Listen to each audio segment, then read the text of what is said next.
మీ ఎలాంటి వ్యాపార ప్రకటనలకైనా వెంటనే మా ఛానల్ సంప్రదించండి. ప్రస్తుతం మనతో పాటు శ్రీ శుభంకరి సేవా సమితి వ్యవస్థాపకులు స్మార్తనహరి బ్రహ్మశ్రీ దుగ్గిరాల్ యాజ్ఞవల్క్య దిలీప్ శర్మ గారు మనతో ఉన్నారు. గురువుగారితో మాట్లాడేద్దాం. నమస్కారం. నమస్కారం గురుగారు, ప్రస్తుతం చిన్నజీఆర్ స్వామి చేసిన వ్యాఖ్యలు మొత్తం సోషల్ మీడియా అంతా వైరల్గా మారుతున్నాయి. ఆదిశంకరాచార్యులు అసలు ఎటువంటి పీఠాలు స్థాపించలేదు, హిమాలయాలకు తపస్సు వెళ్ళిపోయారు, అలాగే విద్యారణ్య స్వామి మాత్రమే ఈ పీఠాలను స్థాపించారని చెప్పి ఆయన ఒక కామెంట్స్ అయితే చేయడం జరిగింది. హిందూ సంఘాలు అందరూ కూడా మండిపడుతున్నాయి. 12వ శతాబ్దంలో మనం చూసాం శివభక్తులు విష్ణు భక్తులు వేరయ్యి కాస్త గొడవలు అవన్నీ అవుతూ ఉండేవి. ఇప్పుడు ఈయన కామెంట్స్ ఏదైతే ఉన్నాయో దీని వెనక ఒక ప్రాపగండ ఉందని చెప్పి అంటున్నారు. మళ్ళీ ఇలాంటి చీలికలు తీసుకురావాలి, మళ్ళీ ఈ శివభక్తులు విష్ణు భక్తులు కొట్టుకోవాలి అని చెప్పి ఇలాంటి కామెంట్స్ చేశారని చెప్పి అంటున్నారు. దీని మీద మీ స్పందన ఏంటి? సో దీని వెనక ఉన్న తాత్పర్యం ఏంటంటారు గురుగారు? శృతిస్మృతి పురాణానాం ఆలయం కరుణాలయం నమామి భగవత్పాదం శంకరం లోకశంకరం.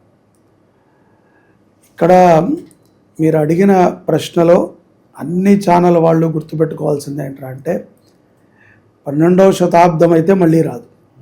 ఎందుకంటే ఈ యొక్క యతీశ్వరులు ఎవరైతే ఉన్నారో శ్రీమాన్ త్రిదండి చిన్నజీఆర్ స్వామి వారు అద్భుతమైనటువంటి సమతామూర్తిని మనకి భాగ్యనగరంలో మనందరికీ కూడా దర్శనమిచ్చే విధంగా అందరూ కూడా సమానమే ఈ విశ్వములో అనేటువంటి 108 దివ్య దేశాలని అక్కడ ప్రతిష్ఠ చేసి ఎంతో అద్భుతంగా వారు ఆ యొక్క విగ్రహ స్థాపనని చేశారు.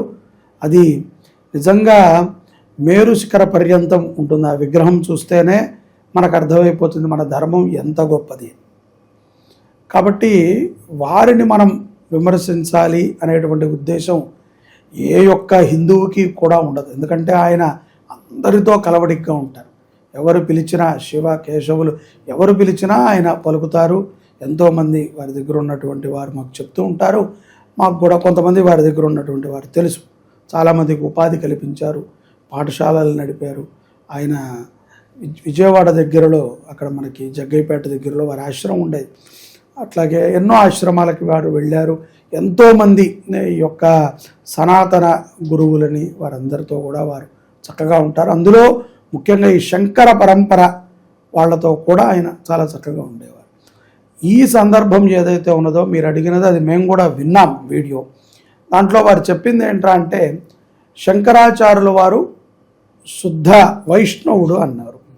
ఇక్కడ మనమందరము చాలా ఆనందపడాల్సిన విషయం ఏమిటంటే ఇంతకాలానికైనా ఇంత పరిణామం జరిగాక ఆ యొక్క కుంభలో ఏదైతే కనుక సమతామూర్తి బ్రహ్మోత్సవ సమయంలో ఆయన ఆఖరి రోజున ఇది మాట్లాడారు అని విన్నాం.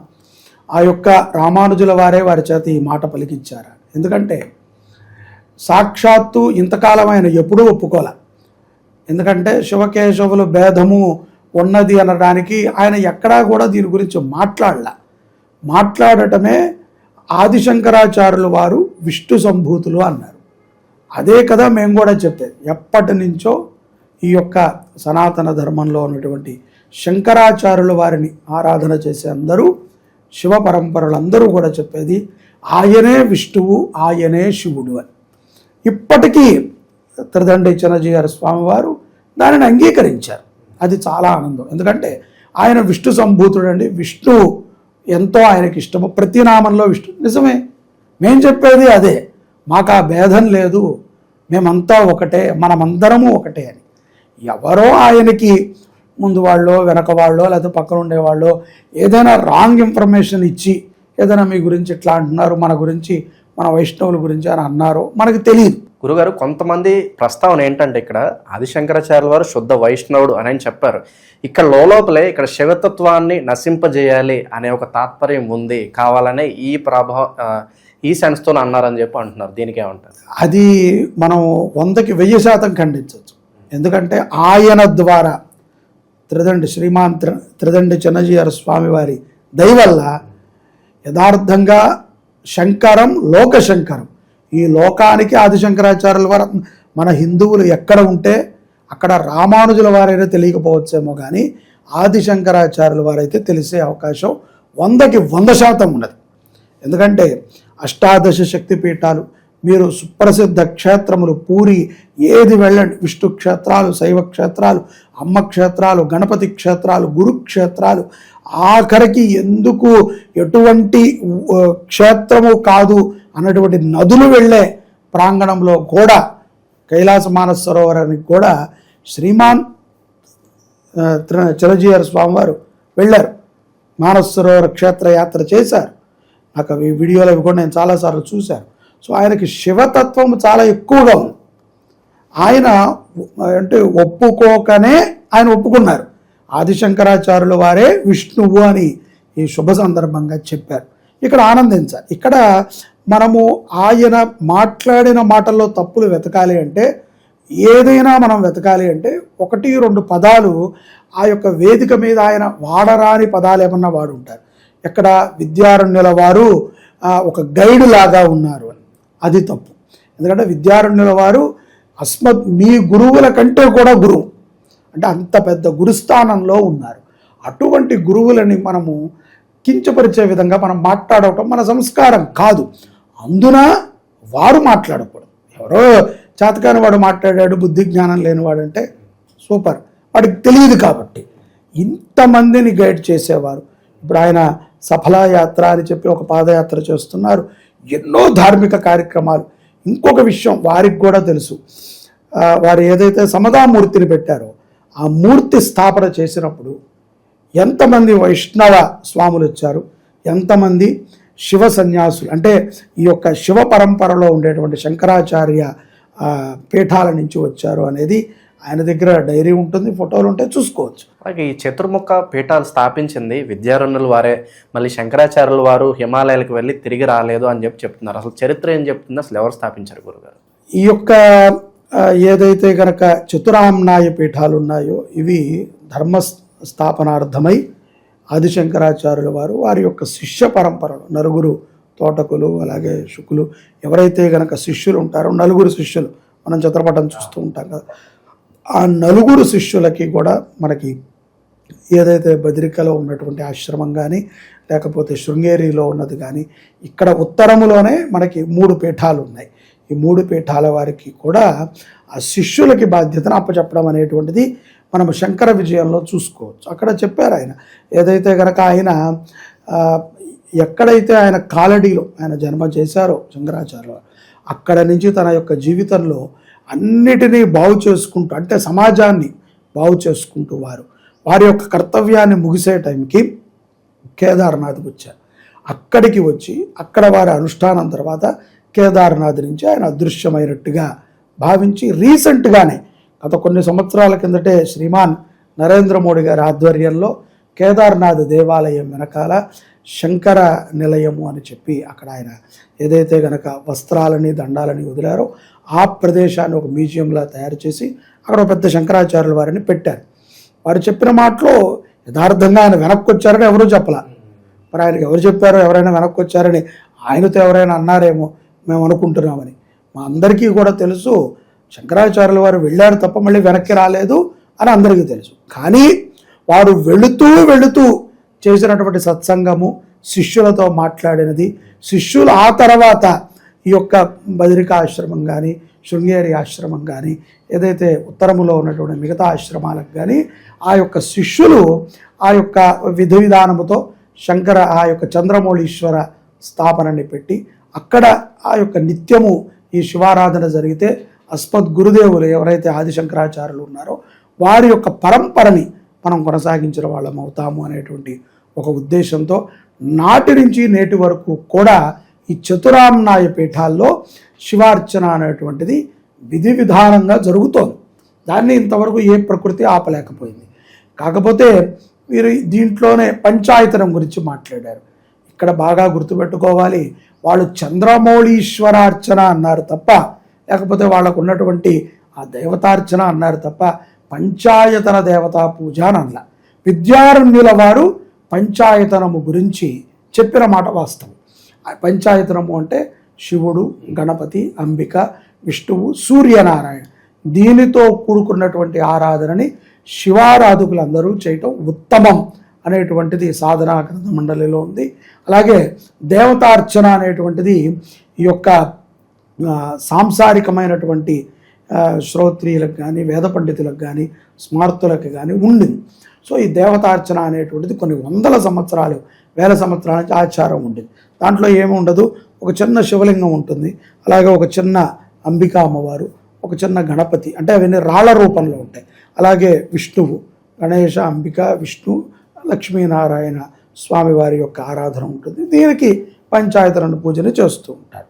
కాబట్టి ఈ యొక్క పంచాయతన స్థాపన అనేటువంటిది ఎవరు మరి శృంగేరి కానీ ఈ యొక్క మిగతా పీఠాలు కానీ ఎక్కడా చెప్పాలి. వాళ్ళు శివారాధన వాళ్ళ మనం వీడియోలో చూసినా కూడా వాళ్ళు ఒక శివుణ్ణి పెట్టుకుని చక్కగా అభిషేకం ఆయనకే పళ్ళతో పంచామృతాలతో ద్రవ్యాలతో వారికే చేస్తారు.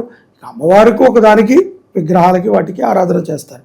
శ్రీచక్రాలకు అభిషేకాలు చేయటము నిత్యము దీనికి చెయ్యాలి, వీటన్నిటికీ వాళ్ళ ప్రక్రియ లేదు. వాళ్ళ ప్రక్రియలో శివుడికి అభిషేకం చేయాలి అనే ఉంది. కాబట్టి విద్యారణ్యుల వారు అంతవరకే వారి యొక్క పాత్ర తప్ప ఇంకోటి వారిని అలాగా ఏదో ఒక చిన్నతనంగా ఒక మామూలు సాధారణమైనటువంటి వ్యక్తితో అంత గురువులని పోల్చటము సమంజసం కాదు. ఎందుకంటే ఆయన చాలా కష్టాన్ని ఎదుర్కొని శృంగేరిని ఆయన నిలబెట్టారు.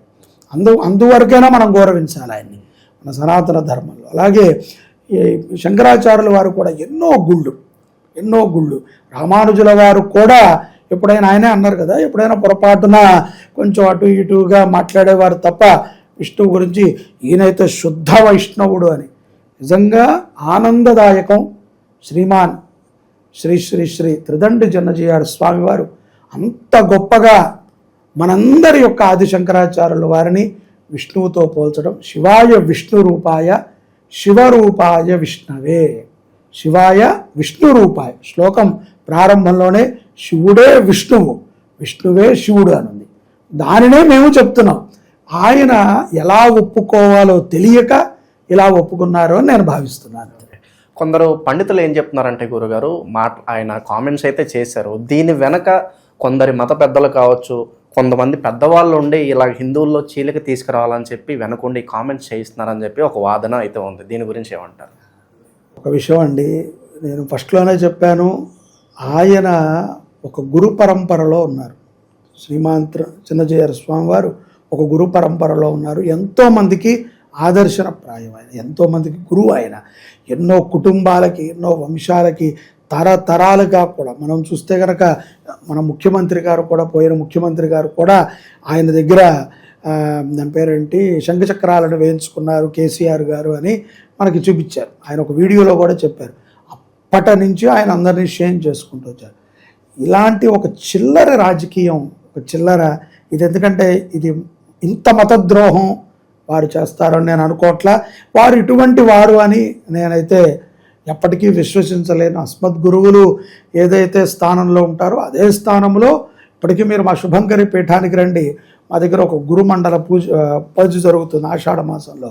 దాంట్లో ఫోటోల్లో చిన్నజీఆర్ స్వామి వారు ఉంటారు, తప్పకుండా ఉంటారు. ఎందుకంటే ఆయన మేము పూజించాలి, ఆయన ఒక గురువు. ఆయన ఎందుకంటే గురువు మాకు గురువే.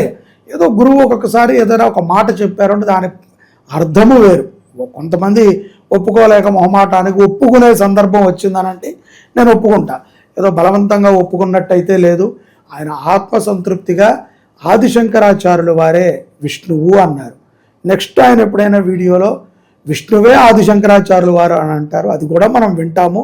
సో తద్వారా దీనిని మనం పెద్దగా లాక్కర్లేదు. కానీ ఇక్కడ విద్యారణ్యుల వారికి కొంత అవమానం జరిగింది. అలాగే ఏదైతే ఈ చంద్రమౌళీశ్వర ఆరాధన ఉందో ఇదన్నీ వారికి తెలుసు. ఏదైతే కనుక ఆస్థాన పండితులు ఉంటారో, ఏదైతే ఒక పీఠానికి సంబంధించినటువంటి వ్యవహారాలు ఉంటాయో ఇవన్నీ వారికి వ్యక్తిగతంగా మంచిగా చదువుకున్న వారే, వాళ్ళు వేదశాస్త్రాలు ఇవన్నీ. సో వారికి కూడా జ్ఞానం ఉంటుంది. ఎందుకంటే యజుర్వేదం చదివారు, నమ్మకంలో ఏమనుంది, నమ్మకార్థం ఏమిటి, శంకరులు ఎక్కడి నుంచి వచ్చారు. ఇక్కడ ఇంకొక విషయాన్ని అయితే నేను గట్టిగా చెప్తాను. ఈ మత పెద్దలు ఎవరైనా చుట్టూ చేరి ఇలా చేయించారా అని చెప్తే కనుక దానికి నేను ఏకీభవించను. కానీ ఇంకొకటైతే ఏదైనా జరిగి ఉండొచ్చు. అదేంటంటే ఈ మధ్యకాలంలో సనాతన ధర్మము అంటే కనుక ఆదిశంకరాచార్యులు వారు చెప్పిన పరంపర కొనసాగుతోంది. వారే కదండి. ఇప్పుడు మీరు లలితా సహస్రనామం చదవండి, వారే. కనకదార స్తోత్రం వారే, విష్ణు సహస్రనామం, భగవద్గీత వారే. అన్నీ ఆఖరికి లక్ష్మీ కరావలంబ స్తోత్రం, లక్ష్మీ నరసింహ స్తోత్రములు, సుబ్రహ్మణ్య స్తోత్రములు, హయగ్రీవ స్తోత్రాలు ఇవన్నీ కూడా శంకరాచార్యులు వారే రచించినట్టు, వారే పలికినట్టు స్పష్టంగా పుస్తకాల్లో ఉన్నాయి. సో ఇక్కడ రామానుజుల వారి కంటే కూడా శంకరాచార్యుల వారు హైలో ఉన్నారు. సో ఈ ప్రేరేపణతో ఏమన్నా కొంచెం దింపుదామని ప్రయత్నం చేసి ఉండొచ్చేమో, కానీ వారి ఆశ్రమంలో కూడా లలితా సహస్రనామ పారాయణ చదివినా, లేకపోతే లక్ష్మీ హయగ్రీవ స్తోత్ర పారాయణ చదివినా, ఏతద్ విరచితం అస్మత్ శంకరాచార్యం అని చెప్పాలి కదా. ఎవరైతే విరచించారు వారి పేరు చెప్పాలి. ఎవరండి ఈ పుస్తకం, ఈ స్తోత్రం రాసింది ఎవరు అంటే శంకరాచార్యులు వారు. కనకదార స్తోత్రం వారే రాశారు. లక్ష్మీ కటాక్షం అందరికి కావాలి కదా. విష్ణు సహస్రనామం ఎవరి చేత పారాయణ చేయించారు, దాని ఉద్భవం ఆదిత్య హృదయం ఎక్కడి నుంచి వచ్చి, ఇవన్నీ కూడా వాటిల నుంచి వచ్చాయి. వాటిని అన్నింటినీ కూడా స్తోత్రరత్నావళి అని పెట్టారు, పారాయణ చేస్తున్నారు. ఏదైనా గణపతిది, విఘ్నేశ్వర తాండవం కానీ, సుబ్రహ్మణ్యం కానీ, హనుమాన్ చాలీసా, ఇవన్నీ కూడా శంకరాచార్యుల వారి యొక్క విరచిత గ్రంథాలలో ఇవన్నీ ఉన్నాయి. సో ఈ రకంగా శంకరాచార్యుల వారికి రామానుజుల వారి కంటే కూడా ఒక 100% ఎక్కువ స్థాయి ఉంది. కాబట్టి ఏదైనా దించే ప్రయత్నం చేసి ఉండొచ్చునేమో తప్ప గ్యారంటీ లేదు. అయినప్పటికీ ఆదిశంకరాచార్యుల వారిని విష్ణువుగా మీరు అంగీకరించారు. మేము చెప్పేది కూడా అదే, ఆయన విష్ణువే, ఆయనే శివుడు. నెక్స్ట్ ఆ మాట కూడా అనాలి. ఆయనే శివుడు అని అనే లోపల వీడియో కట్ అయినట్టుంది. ఆయనే శివుడు అని అనాలి. అంటే చిన్నజీయర్ స్వామి వారు ఈయన విష్ణువు, సాక్షాత్తు విష్ణు సంభూతులు, విష్ణువే ఈయన, విష్ణు భక్తులు అని మీరు ఎట్లా అయితే అన్నారు నిజమే. అలాగే ఆయనే శివభక్తులు అని కూడా అనుంటే కనుక ఇది ఇంత గొడవ ఉండేది కాదు. యథార్థంగా తప్పే కదండి. మా అమ్మగారినన్నా మా నాన్నగారినన్నా మనం ఎలా గొడవ పడతామో, అస్మద్ గురువులు ఆదిశంకరాచార్యుల వారు ఆయన నడిచాడు. ఆయన మొత్తం ఇవాళ మనం ఏ గుడికైనా వెళుతున్నాం, ఎక్కడైనా సనాతన ధర్మం ఉన్నది, ఎక్కడైనా గురుభక్తి ఉన్నది, ఎక్కడైనా ఆడవాళ్ళు వెళ్ళి దీపారాధన చేసుకుంటున్నారు, ఎక్కడైనా వెళ్ళి స్తోత్ర పారాయణ చేస్తే ప్రశాంతత ఉంది. ఎవరి ఇంట్లో అయినా సరే ఏదైనా తద్దినాలు కానీ పూజలు కానీ ఎలా చేయాలి ఇవన్నీ చెప్పింది ఎవరు? ఆదిశంకరాచార్య. ఇదంతా చర్చ చేశారు ఆయన. అప్పట్లోనే మనకి ఈ యొక్క వైష్ణవ శివ గొడవలు ఉండేవి, తద్వారా జరిగింది. ఆ తర్వాత కొంతకాలం 10-15 ఏళ్ల కిందట మనకు ఒక సినిమా కూడా వచ్చింది కమల్ హాసన్ గారు, దశావతారం అని. దాంట్లో కూడా మనకు చూపించగలే కొన్ని దృశ్యాలను చూపించారు. అవన్నీ కూడా తమిళనాడు లాంటి క్షేత్రంలో కూడా శంకరాచార్యుల వారిని పూజిస్తారు. ఆయన పుట్టిన కాడలో పూజిస్తారు. ఆయన క్షేత్రాల గురించి, నదుల గురించి ఆయన చెప్పనదంటూ ఏం లేదు. అటువంటి మహనీయులని శ్రీమాన్ శ్రీ చిన్నజీయర్ స్వామి వారు మళ్ళీ ఒకసారి మనందరం ఆయన గురించి మాట్లాడుకునే విధంగా చేశారు. ఆయన అన్నదాంట్లో తప్పేదైనా ఉన్నదంటే అది విద్యారణ్యం గురించి ఆయన అట్లా మాట్లాడి ఉండకూడదు. ఒకటి. రెండోది, శంకరాచార్యుల వారు విష్ణు భక్తులు అన్నారు, మంచిది. అలాగే శివభక్తులు అని కూడా అని ఉంటే కనుక ఈ కూడా ఉండేది కాదు. ఇంకో విమర్శ ఏంటంటే గురుగారు, ఇప్పుడు మన అనేక సందర్భాల్లో చూస్తున్నాం, హిందూ దేవాలయాలను పడేస్తున్నారు, చాలా వరకు కుట్రలు జరుగుతున్నాయి. అలాంటి సందర్భాలు జరిగినప్పుడు ఎప్పుడు కూడా చిన్నజీయర్ స్వామి గారు బయటకు వచ్చి దీన్ని ఖండించలేదు. కానీ తన సొంత ధర్మంలోనే పలానా వాళ్ళు ఈ పీఠాలను స్థాపించలేదు, వీళ్ళే స్థాపించారు, సొంత ధర్మంలోనే ఈ కాంట్రవర్సీ ఎందుకు, దేవాలయాలు పడేస్తున్నప్పుడు మీరు ఏమైపోయారు అని చెప్పి ప్రశ్నిస్తున్నారు. మరి ఇక్కడ క్షమాపణ కూడా చెప్పాలని కోరుతున్నారు. ఏమంటారు దీని గురించి? ఒకటి, మనం ఒక సంస్కారం నేర్చుకోవాలి. ఒకడు ఎవడో చంప మీద కొట్టాడు కదా అని ఇంకో చంప చూపించే గాంధీ కాలం కాదు. ఒకటి, ఆయనని క్షమాపణని అడగటము అంటే కనుక ఆయన అంతరాత్మగా ఆయన చెప్పుకుంటామే. ఇక్కడ ఆయన అంత మహనీయుడు. ఎందుకంటే ఆయన వెనకాల నాయకులు ఉండొచ్చు, డబ్బు ఉండొచ్చు, లేకపోతే పదవులు ఉండొచ్చు, నేను ఏదైనా చేయగలనని ఆయన అనుకోరుగా. ఆయన కూడా ఒక నిమిత్త మాత్రుడే, ఎవరికో చెప్పి చేయాలి ఏదైనా చేసేటప్పుడు. ఇగో నేను బలానా మాట మాట్లాడదు, కానీ ఆయన ఏదో రన్నింగ్ టాపిక్లో అలా మాట్లాడి ఉంటారు. ఒకటి, దానికి క్షమాపణ చెప్పడము చెప్పకపోవడం ఆయన వ్యక్తిత్వ విషయం. చెబితే ఆయన మా అందరి దృష్టిలో ఆల్రెడీ గురు సమానులు, ఇప్పుడు పూజ్య గురువులు అవుతారు. ఇంకొంచెం మంచి స్థానం, గురువు పూజ్య గురువు, ఇంకొంచెం పై స్థాయి. చూసావా, తప్పు ఒప్పుకున్నవాడు మంచిది, అంతే. అది ఒక పాయింట్. రెండో పాయింట్, ఈ గుడులు కూల్చినప్పుడు కానీ ఇతరప్పుడు కానీ ఆయన రాలేదు అని మనం అనుకుంటాం. అది చాలా తప్పు. చాలా విషయాల్లో ఆయన ఫైట్ చేశారు. తిరుపతి విషయంలో కానీ, విజయవాడలో జరిగిన విషయాలు కానీ, వైష్ణవుల మీద జరిగిన దాడి కానీ, శైవుల మీద జరిగిన దాడి కానీ, ఎన్నో సత్సంగాలకు ఆయన వచ్చారు.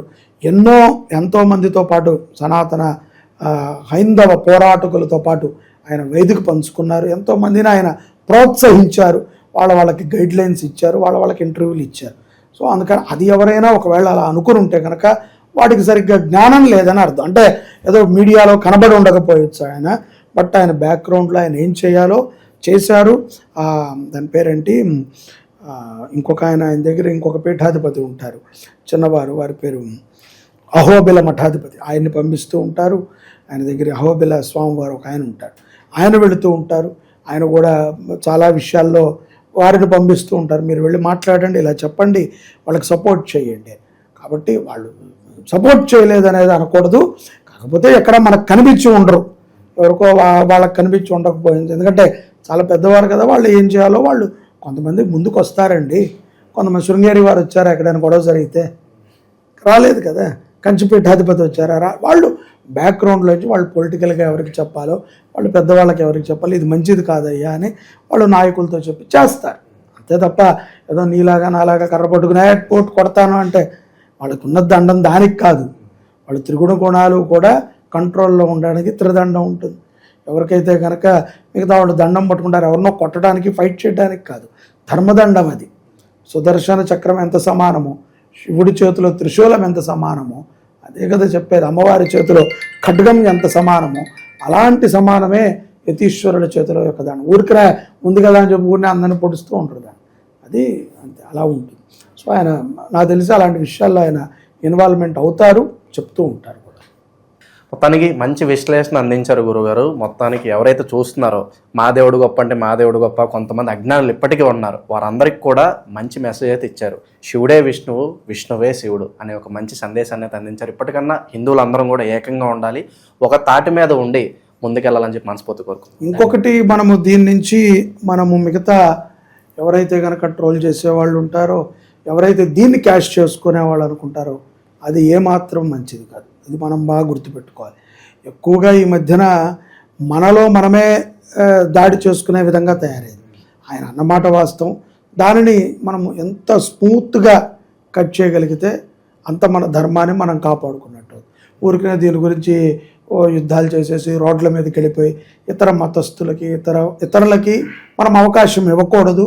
కాబట్టి ఎవరైతే దీని మీద ఎక్కువగా ఫోకస్ చేసి ఏదో క్యాష్ చేసుకుందాం, మా వీడియోలు ఎక్కువ వెళ్ళాలి అనే ఆసక్తి ఉన్నటువంటి వాళ్ళు ఉంటారు, దయచేసి ఈ విషయం మీద చేసుకుంటామంటే మీ తల్లిదండ్రుల మీదే మీరు ట్రోల్ చేసినట్టు. ఇది గుర్తుపెట్టుకోండి. ఎవరి తల్లిదండ్రుల్ని నా తల్లి మీదో నా తండ్రి మీదో నేను ట్రోల్ చేసుకుంటే నాకెంత లాభమో, నేనెంత దరిద్ర పని చేశానో అంతే దరిద్ర పని మీరు చేసినట్టు. కాబట్టి దానిని, ఎందుకంటే వారు మాట్లాడిన పద్ధతిలో తప్పు ఉన్నది, అంతవరకు ఓకే. బట్ దాన్ని ఇంకా 4-5 వీడియోలు చేసి ఆ మాట అన్నారు, ఈ మాట అన్నారు, గతంలో ఎప్పుడో 25 ఏళ్ల కిందట ఏదో స్లోగన్గా ఏదో ఒక మాట అంటే దాన్ని పట్టుకునిలా ఎవరికి గుర్తుంటుంది స్వామి? ఆయన మనలాంటి మనిషే కదా. Simple logic. మీరు 30 ఏళ్ల కిందట అండి నాగార్జున సాగర్ ఓపెనింగ్కి వచ్చినప్పుడు శ్రీకృష్ణ అనమంటే నేను అన్నారు అంటే అసలు ఆయన ఏ మూడ్లో ఉన్నారు, ఆయన కాలుకు ముళ్ళు దిగిందో, ఆయనకు ఆకలిస్తోందో, ఎండలో వచ్చాడు, తలనొప్పి వచ్చిందో నీకు తెలియదు. అది ఏమన్నారో తెలియదు, ఇట్లా అన్నారు కాబట్టి ఆయన ఇట్లా అన్నారు అని చెప్పి ఏదో ఇలాంటివి మనం అవకాశం ఇవ్వద్దు. మన హిందువులంగా మనం అదొక బాధ్యతను తీసుకోవాలి. అస్మద్ గురువులు ఎంత సమానమో శ్రీమాన్ చిన్నజీయర్ స్వామి వారు కూడా అంతే సమానం. వాళ్ళు చాలా మంచి పని చేశారనే మా భావన. ఎందుకంటే సమతామూర్తిని పెట్టారు. వారి తర్వాత ఎంతోమంది శంకరాచార్యుల వారి విగ్రహం నార్త్ సైడ్ పెట్టారు, గుజరాత్ దగ్గరలో పెద్ద శంకరాచార్యుల వారి విగ్రహం పెట్టారు. సో అందుకని ఏంటంటే మంచి పని చేశారు, అంతవరకు ఆనందదాయకం. ఎప్పటికీ ఆయన పూజ్యనీయులే.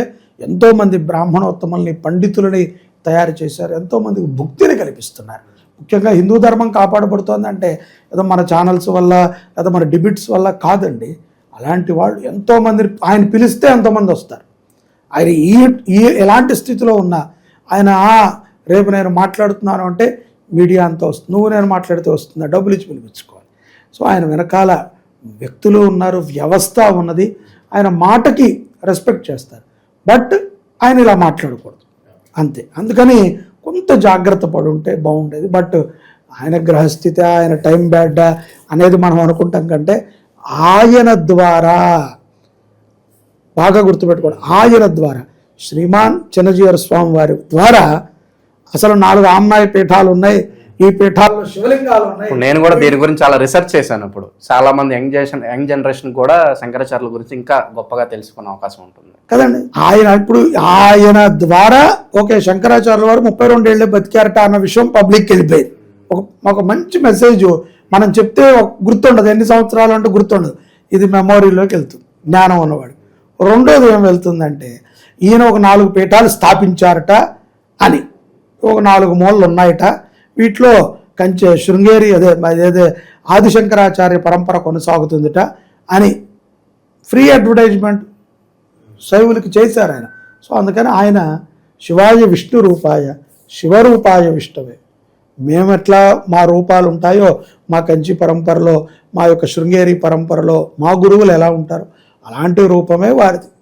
కాకపోతే ఏంటంటే శైవులు ఎక్కువగా ఇలాంటి విషయాలని మాట్లాడడానికి తాహసపడరు. ఎందుకంటే వాళ్ళకి పెద్దగా అవగాహన ఉండదేమో అని మనం అనుకుంటాం, కానీ అవగాహన ఉంటుంది. ఎందుకు ఉంటుందంటే వాళ్ళు అంతా ఒకటే అనే భావనలో ఉన్నారు. వారికి అంతా ఒకటే, కానీ అది ఒప్పుకుంటాం ఈ రకంగా ఒప్పుకున్నారు. మొత్తానికి హిందువులందరూ ఏకతాటి మీద ముందుకు నడవాలి. శివుడే విష్ణువు, విష్ణువే శివుడు అనే ఒక పదాన్ని గుర్తుపెట్టుకుని ముందుకు సాగాలని చెప్పి మనస్ఫూర్తి కోరుకుందాం. నమస్కారం.